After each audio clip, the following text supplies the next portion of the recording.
Hello everyone, welcome है MBA academy की आज की क्लास में। जैसा कि कल की क्लास में आपको how to find out subject के बारे में वीडियो मिला था, आज इसको कंटिन्यू करते हैं कि पहले आप ये समझिए कि सब्जेक्ट को कैसे फाइंड आउट करना है, उसी के हिसाब से आप वर्ब लगा पाओगे।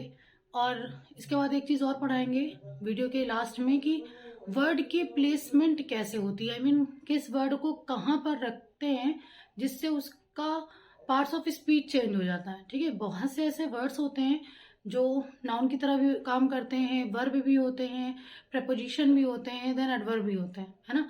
तो क्वेश्चन पेपर में आया कि इसका पार्ट्स ऑफ स्पीच क्या है, आपने एकदम रिजिड हो गए कि नहीं ये तो भाई नाउन होता है, तो वो नाउन ही है। वो कहीं कहीं वर्ब का भी काम कर सकता है, वो कहीं प्रिपोजिशन का भी काम कर सकता है। तो वो कंसेप्ट होता है placement of a word in a sentence, ये आपको लास्ट में प्रोवाइड कराएंगे।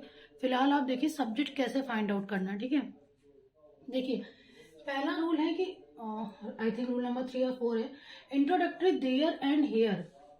ये जो इंट्रोडक्टरी का मतलब हो गया, स्टार्टिंग में अगर ये सेंटेंस आते हैं देयर एंड हेयर, तब ऑक्सिलरी वर्ब सब्जेक्ट के पहले लगता है। भाई अभी तक आप पढ़ते थे, जैसे आपने पढ़ा राम इज अ बॉय, इसके बाद आपने पढ़ा आई एम अ बॉय, है ना। अब दोनों सेंटेंस में क्या है कि इस राम के हिसाब से आपने यहाँ हेल्पिंग वर्ब लगाई और इस आई के हिसाब से आपने यहाँ हेल्पिंग वर्ब लगाई। लेकिन अब ये चीज चेंज है कि देखिए सपोज करिए यहाँ पर देयर वर्ड है, सबसे पहले देयर इंट्रोडक्टरी आ गया ये, है ना।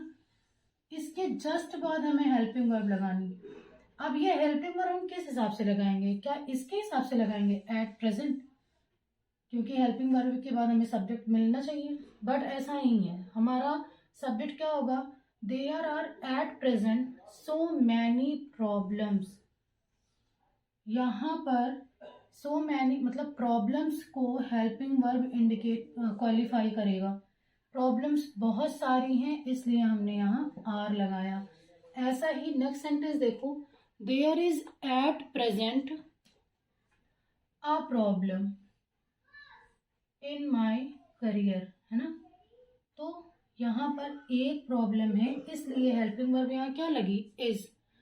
अगर देयर और हेयर आपके इंट्रोडक्टरी हो रहे हैं, मतलब स्टार्टिंग में आ रहे हैं, और उसके बाद आपको हेल्पिंग वर्ब रखनी है, first of all find out subject कि किसके बारे में कहा जा रहा है, क्या चीज है, और वो जो सब्जेक्ट है वो आपका सिंगुलर है या प्लूरल है। यहाँ पर सो मैनी प्रॉब्लम्स ये आपका सब्जेक्ट है।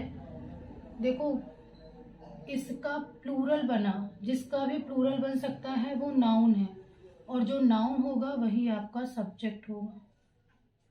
ठीक है, इस तरह से भी आप फाइंड आउट कर सकते हैं। इसके बाद प्रॉब्लम्स है, इस वजह से यहाँ पे देयर का यूज हुआ है। ठीक, इसके बाद इसका एक नेक्स्ट रूल देखते हैं। देखिए इसके इस रूल्स के रिगार्डिंग दो एग्जाम्पल और देखते हैं और कंसेप्ट क्लियर हो जाएगा। सपोज मैंने लिखा हेयर, फिर स्पेस है, हेल्पिंग वर्ब आपको फिल करनी है योर शूज। ठीक, एक सेंटेंस ये है और एक है हेयर, फिर हेल्पिंग वर्ब फिल करनी है योर पेन। ठीक, अब यहाँ हेल्पिंग वर्ब वही फिलअप होगी जो आपका सब्जेक्ट होगा। अब आपने पढ़ा है कि जो पॉजेसिव होता है वो सिंगुलर होता है, इस सिंगुलर के हिसाब से आप यहाँ पर भी इज फिलअप करेंगे और यहाँ पर भी इज। बट देखिए योर शूज, इसमें ये जो पॉजेसिव है, शूज आपका क्या है, नाउन, है ना। नाउन के पहले जो आएगा वो पॉजेसिव एडजेक्टिव होगा, पॉजेसिव एडजेक्टिव, है ना। सेम केस पेन नाउन है और नाउन के पहले ये वर्ड आपका पॉजेसिव एडजेक्टिव है। क्यों, क्योंकि नाउन के पहले जो वर्ड आता है वो उसको क्वालिफाई कर रहा होता है, और नाउन और प्रोनाउन को क्वालिफाई करने का काम पार्ट्स ऑफ स्पीच में सिर्फ एडजेक्टिव करता है।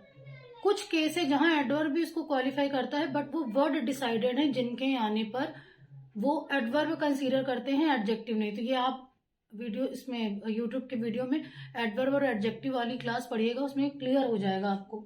ठीक है, अब देखो शूज हम प्लूरल कंसीडर करते हैं, हमारा सब्जेक्ट नाउन होगा, पॉजेसिव एडजेक्टिव नहीं होगा, तो हमें इससे कोई लेना देना नहीं। सब्जेक्ट हमारा ये बनेगा, इसलिए यहाँ की हेल्पिंग वर्ब आर लगेगी बिकॉज ये प्लूरल है और ये पेन सिंगुलर है, तो यहाँ की ये इज करेक्ट। ठीक है, इस तरह के सेंटेंस भी एरर में आते हैं और आप मोस्टली गलती कर जाओगे फ्लो में। ऐसा नहीं कि आपको आता नहीं है, बट फ्लो में मिस्टेक हो जाती है।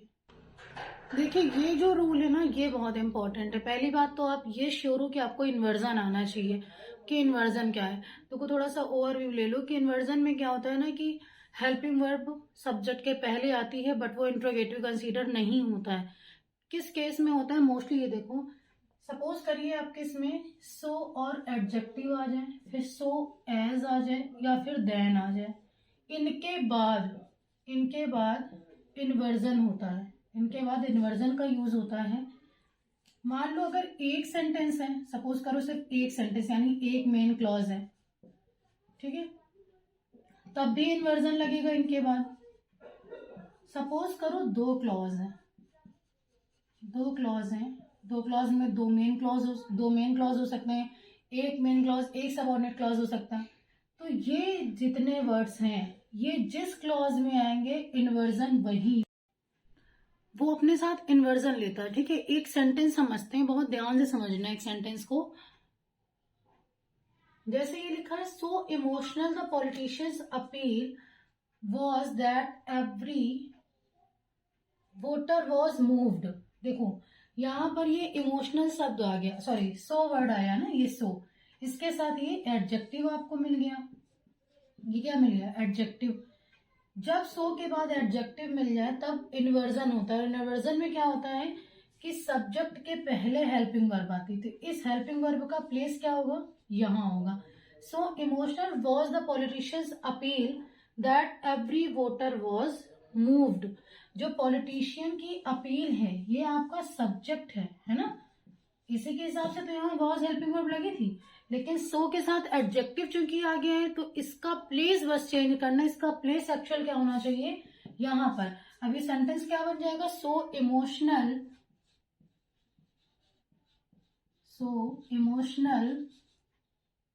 Was the politicians appeal that every voter was moved. ठीक है, एक एग्जांपल इसका और देखो, जब सेकेंड क्लॉज में इस तरह के वर्ड यूज होते हैं।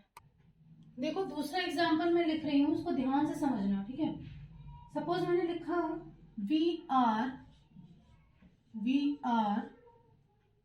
मोर mentally unstable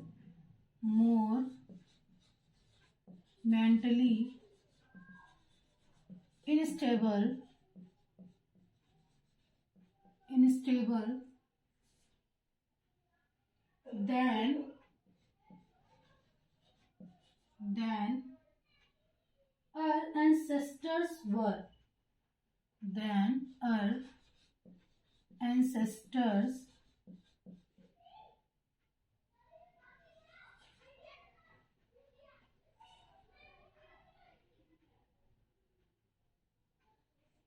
ancestors were।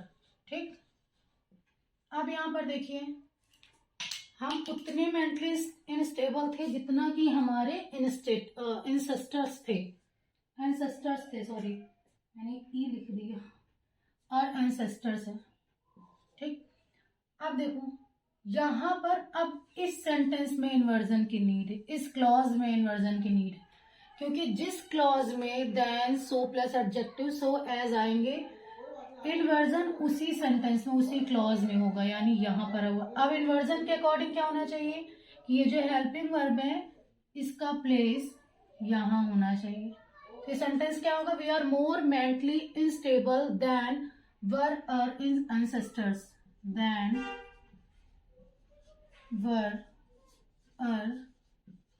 Ancestors, ठीक, इज दैट क्लियर? इसके बाद देखिए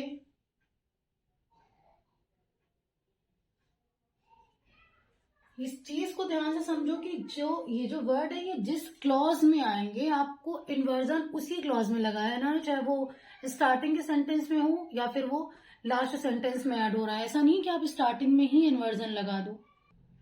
अब देखिए कुछ रूल और समझ लीजिए, जो नेगेटिव सेंटेंस या फ्रेज की लिस्ट है, ठीक है।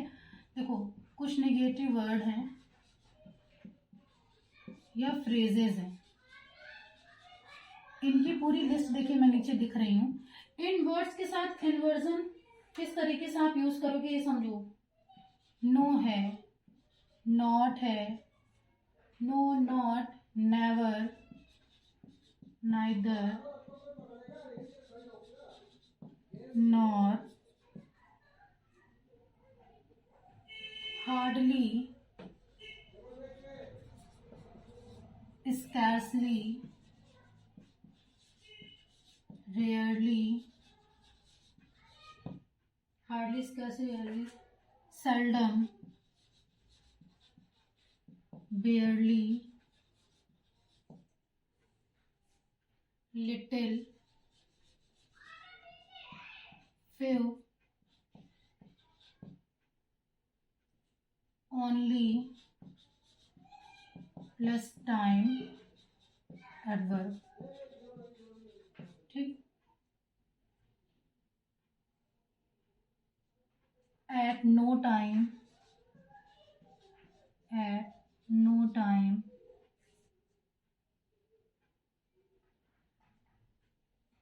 such,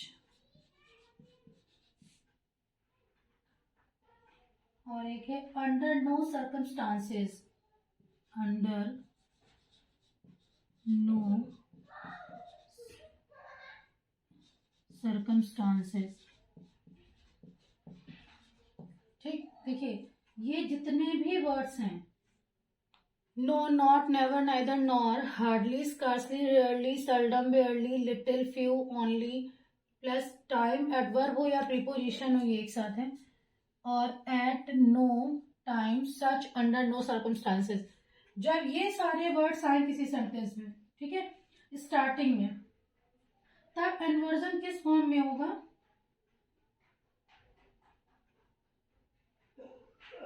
तब इन्वर्जन होगा ऑक्सिलरी वर्ब प्लस सब्जेक्ट, यानी इन वर्ड्स के तुरंत बाद ऑक्सिलरी वर्ब का यूज होगा और फिर सब्जेक्ट का यूज होगा। ध्यान से सुन लो, ये वैसे अगर आप मेरे एडवर्ब वाली क्लास देखें जिसमें ये स्टार्टिंग में ही लिखा है कि स्कार्सली, रेयरली, सेल्डम, बेयरली का यूज एडवर्ब में कैसे होना है, तब भी वहां पे इनको ये सारे कंसेप्ट आपको वहां पर भी मिल जाएंगे, ठीक है। इसके बाद देखिए, अब इसके कुछ एग्जाम्पल्स देख लेते हैं, ठीक है। इसका एक एग्जाम्पल देखो, सपोज मैंने लिखा never, never I have seen, never I have seen such a grand day, लिख लेते हैं, ठीक। अब इसको आपको इन्वर्जन में चेंज करना है, मतलब अब आपको इसका करेक्ट करना है। देखिए नेवर आ गया है ना, नेवर के बाद आपको इन्वर्जन यूज करना है, और इन्वर्जन का कंसेप्ट क्या लिखाया था कि पहले ऑक्सिलरी वर्ब फिर सब्जेक्ट। तो इसका क्या हो जाएगा, never have I seen such a grand party या ग्रैंड डे, जो भी समझना हो, ठीक है। इसका नेक्स्ट सेंटेंस देखो, सपोज मैंने लिखा under no circumstances,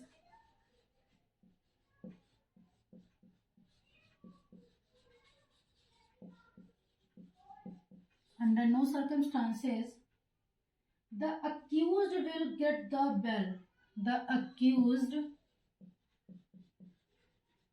will get the bell, ठीक।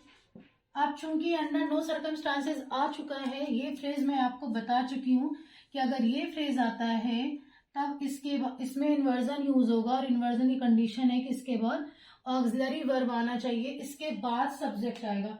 तो सब्जेक्ट आपका क्या था, द अक्यूज्ड, और ऑक्सिलरी वर्ब क्या थी, विल, यानी ये जो ये विल है ना, इसकी प्लेस एक्चुअली यहां होनी चाहिए। तो ये सेंटेंस क्या बनेगा, under no circumstances will the accused get the bail. बात समझ आ रही है? जितने वर्ड्स लिखाए हैं इनको आप अपने माइंड में सेट कर लो कि अगर ये आते हैं तो हमें इन्वर्जन का यूज करना है। ठीक है, अब देखो एक और सेंटेंस, अब आपके डाउट इसमें क्लियर हो जाएंगे। जैसे लिखा है only by hard work, only by hard work you can get success, you can get success, है ना। अब देखिए ओनली वर्ड आ गया, ओनली आया यानी कि हमें इसमें इन्वर्जन की नीड है। तो only by hard work, only by hard work, ये इसकी प्लेस सही है। बस हमें चेंज क्या करना है यहाँ पर, यानी ये जो हेल्पिंग वर्ब है, ऑक्सिलरी वर्ब है, ये यहाँ होनी चाहिए। सेंटेंस क्या हो जाएगा, only by hard work can you get success. थोड़ा सुनने में अटपटा लग रहा है बट ये जरूरी नहीं कि ग्रामर सुनने में अच्छी लगे, जो करेक्ट है उस पे फोकस करो। ठीक है, नेक्स्ट देखो एक वर्ड और देख लेते हैं। अच्छा, एक वर्ड है जैसे लिखा हो neither, neither did he write to me, did he write to me, nor he called मी,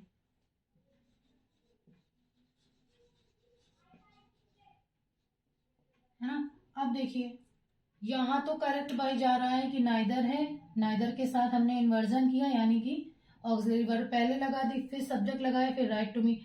या तो इस रूल से समझ लो या फिर इस रूल से समझ लो कि नाइदर नॉर जो कंपाउंड वाले होते हैं उनमें जो फॉर्मेट आप इसमें यूज करोगे वही फॉर्मेट आपको यहाँ यूज करना है। ठीक, या तो इसको ऐसे समझ लो या तो इन्वर्जन की तरह समझ लो।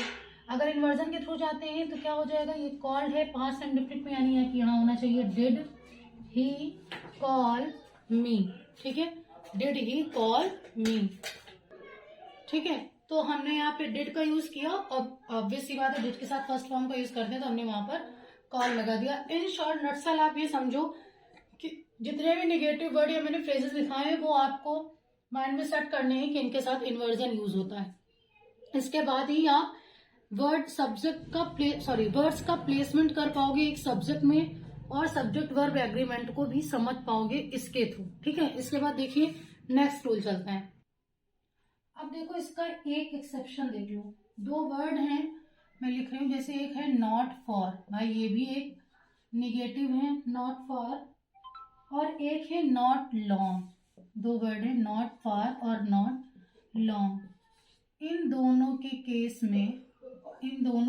में इन्वर्जन नहीं यूज होता। ठीक है, इन्वर्जन नहीं यूज होगा, इस चीज को ध्यान रखिएगा कि इन दोनों के केस में इन्वर्जन नहीं यूज होगा। जैसे एग्जांपल देख लो, not far from here you will, not far from here you will find a courier shop, you will find a courier shop। अब ये नहीं कि मैम ने कहा था भाई नॉट के साथ इन्वर्जन लगता है तो इसका विल उठाकर यहाँ रख दें, है ना, ये ऐसा नहीं करने की जरूरत है, ये सेंटेंस करेक्ट है। नॉट फार या फिर नॉट लॉन्ग एक साथ आता है, ये भी याद रखिएगा कि एक साथ है।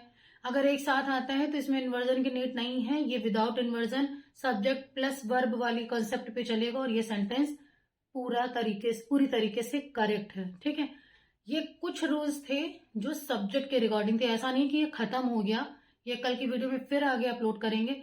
अब चलो कुछ देख लेते हैं, जैसा मैंने बोला था कि वीडियो की लास्ट में मैं कुछ वर्ड्स ऐसे बताऊंगी जो कई पार्ट्स ऑफ स्पीच की तरीके काम करते हैं। ठीक है, तो वो वर्ड्स पहले देख लेते हैं। देखिए अब कुछ वर्ड्स ऐसे हैं जो कई पार्ट्स ऑफ स्पीच का रोल प्ले करते हैं, तो पहला वर्ड मैंने लिया ऑल, ठीक है। अब ऑल देखो कितने पार्ट्स ऑफ स्पीच का रोल प्ले कर सकता है। सबसे पहले ऑल को एक नाउन की तरह देखते हैं, ठीक है। ऑल नाउन की तरह कैसे काम करता है, एक सेकंड बता रही हूँ उनको। देखिए इसका वो लिखते हैं, एक सेंटेंस लिखते हैं। सपोज मैंने लिखा all is well, all is well that ends well, है ना। All is well that ends well. अब इस एक्ट में देखिए ये हेल्पिंग वर्ब है आपकी, ऑक्सिलरी वर्ब है, यानी हेल्पिंग वर्ब है। और ऑक्सिलरी वर्ब के सबसे पहले आपको सब्जेक्ट मिलता है ना, सब्जेक्ट वर्ब एग्रीमेंट के अकॉर्डिंग। अब जो सब्जेक्ट होगा वो या तो आपका नाउन होगा या आपका प्रोनाउन होगा, ठीक। क्योंकि ये सिंगुलर प्लूरल कंसीडर कर रहा है इसलिए हम इसको नाउन मानेंगे। All is well that ends well, है ना, इसलिए यहां पर ये ऑल क्या हो जाएगा आपका नाउन फॉर्म में। अब इसी ऑल को एडजेक्टिव की तरह देखते हैं। अब इसकी एडजेक्टिव कैसे बनेगी। सपोज मैंने एक सेंटेंस लिखा ऑल मैन आर मॉर्टल, है ना। अब सबसे पहले देखिए ये क्या है, ये आपका सब्जेक्ट हो गया, मतलब ये आपका नाउन फॉर्म में है। और अगर ये नाउन है तो नाउन के जस्ट पहले जो वर्ड आता है, यानी जो नाउन प्रोनाउन को क्वालिफाई करता है, वो पार्ट्स ऑफ स्पीच में एडजेक्टिव कहलाता है ना।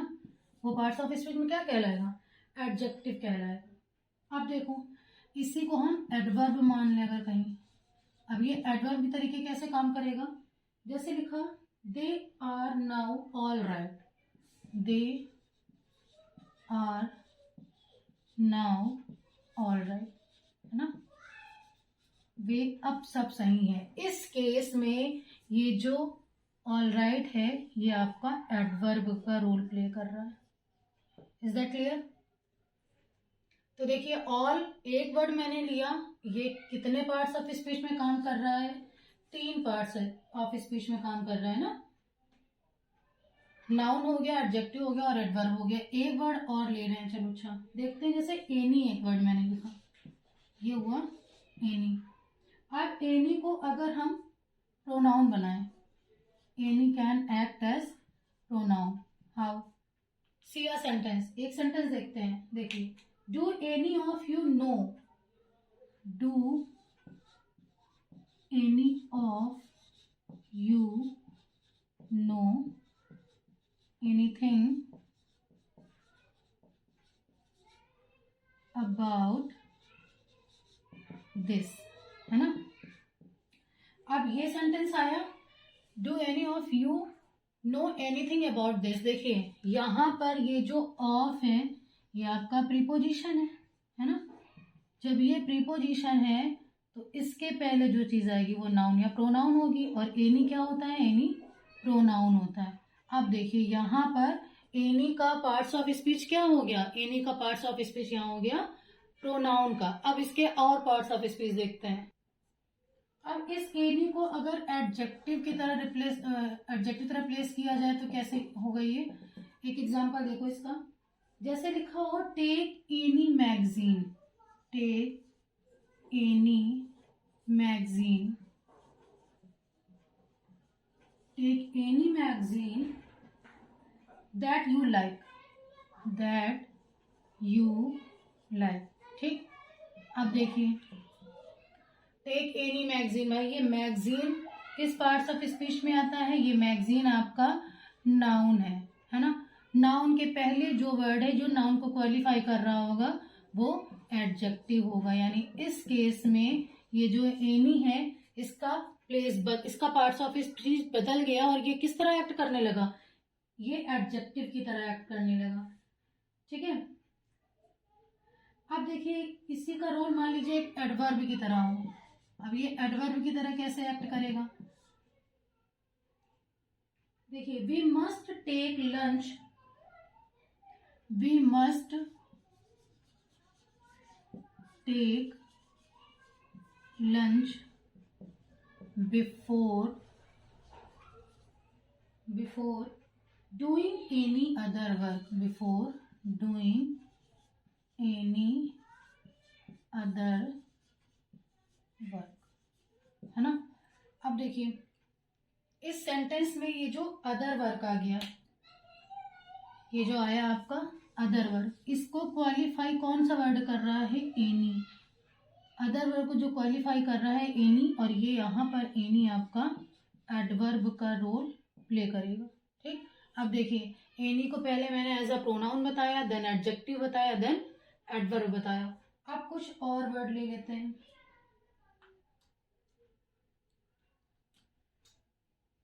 अब हमने एक वर्ड लिया आफ्टर, ठीक, एक वर्ड लिया आफ्टर। पहले हम आफ्टर को एज अ एडवर्ब समझते हैं, एज अ एडवर्ब। एक सेंटेंस मैं लिख रही हूं, इसको समझिएगा बहुत ध्यान से। एक सेंटेंस मैंने लिखा, she arrived soon after, she arrived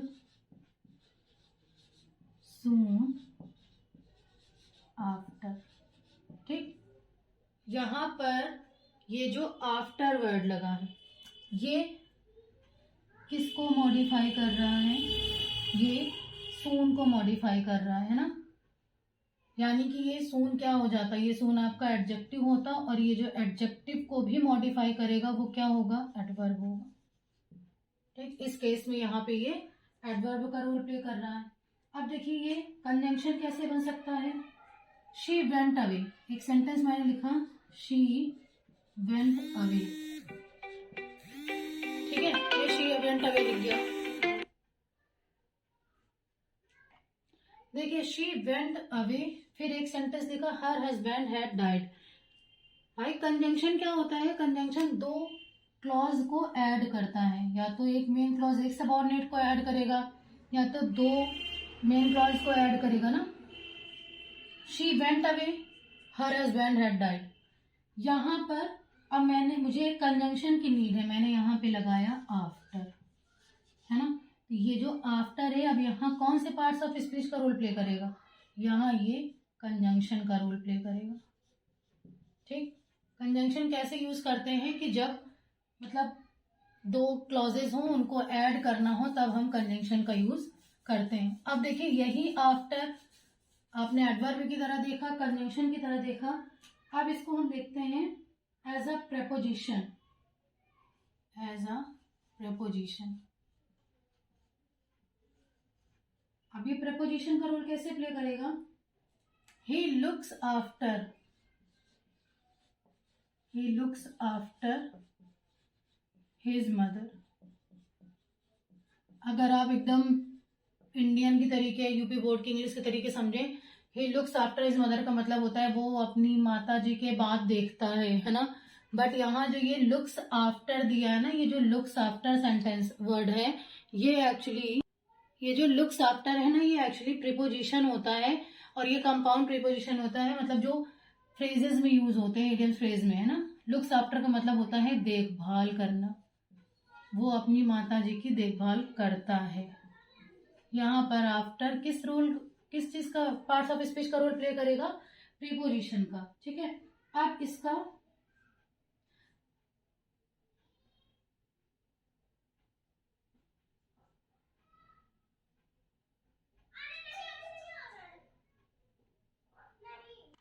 एक और वर्ड देख लेते हैं, इट विल बी लास्ट। एक वर्ड देखते हैं बोथ, है ना। अब बोथ के देखिए कितने पार्ट्स ऑफ स्पीच हो सकते हैं। जैसे मैंने इसको प्रोनाउन की तरह प्रेजेंट किया, इसको मैंने प्रोनाउन की तरह प्रेजेंट किया, तो कैसे करेंगे, both of them, both of them have gone, है ना। अब देखिए ये जो ऑफ है ये आपका प्रीपोजिशन है, और मैं बता चुकी हूं कि प्रीपोजिशन के पहले नाउन या प्रोनाउन आता है, तो ये प्रोनाउन की तरह काम कर रहा है यहाँ पर, है ना। नेक्स्ट देखिए बोथ का एडजेक्टिव कैसे बन सकता है ये। अब एडजेक्टिव के लिए तो इसको नाउन या प्रोनाउन के पहले आना होगा, है ना। तो कैसे होगा, you can not make it both ways, है ना। ये जो वेज है ये आपका नाउन है, और नाउन के पहले जो आता है वो एडजेक्टिव होता है। ठीक, यहाँ पर ये एडजेक्टिव का रोल प्ले कर रहा है। अब ये कंजंक्शन भी बन सकता है। अब कंजंक्शन कैसे बनेगा? दो नाउन या प्रोनाउन को जोड़ने वाला भी वर्ड आपको मतलब कंजंक्शन कहलाता है। क्लॉजेस को जोड़ने वाला वर्ड भी कंजंक्शन कहलाता है। जैसे लिखा हो both the cashier and the clerk have कम। यानी कि ये जो कैशियर और क्लर्क हैं, इन दोनों को कौन सा वर्ड ऐड कर रहा है? बोथ। यहाँ पर बोथ आपका as a conjunction role play कर रहा है ना। Both the cashier and the clerk have come. देखिए अब यहाँ पर कितनी चीजें समझी आपने, बोथ का समझा। इसी तरीके से बहुत सारे वर्ड्स हैं जो कई सारे पार्ट्स ऑफ स्पीच का रोल प्ले करते हैं। वो डेली आपको ऐसी ही क्लासेस में मिलेगा। मतलब पहले मैं सब्जेक्ट बताऊंगी, वर्ड का प्लेसमेंट बताऊंगी, इसमें एडवर्ब भी पढ़ना होगा आपको, वर्ब भी पढ़ना होगा। देखो, placement of word in a sentence में सबसे ज्यादा जरूरी है एडवर्ब की फुल्ली नॉलेज होनी चाहिए। एडवर्ब की नॉलेज हो और सब्जेक्ट वर्ब एग्रीमेंट के लिए आपको सब्जेक्ट फाइंड आउट करना आना चाहिए। ठीक है, इसके बाद जो कॉमन वर्ड्स हैं जो कई सारे पार्ट्स ऑफ स्पीच का रोल प्ले करते हैं वो मैं आपको प्रोवाइड कराती रहूंगी हर वीडियो के बाद। ओके, सो सबसे पहले अगर आपको डेली मेरी वीडियोस देखनी है तो subscribe my channel and press the bell icon and share it also. Thank you for watching this video. Have a nice day.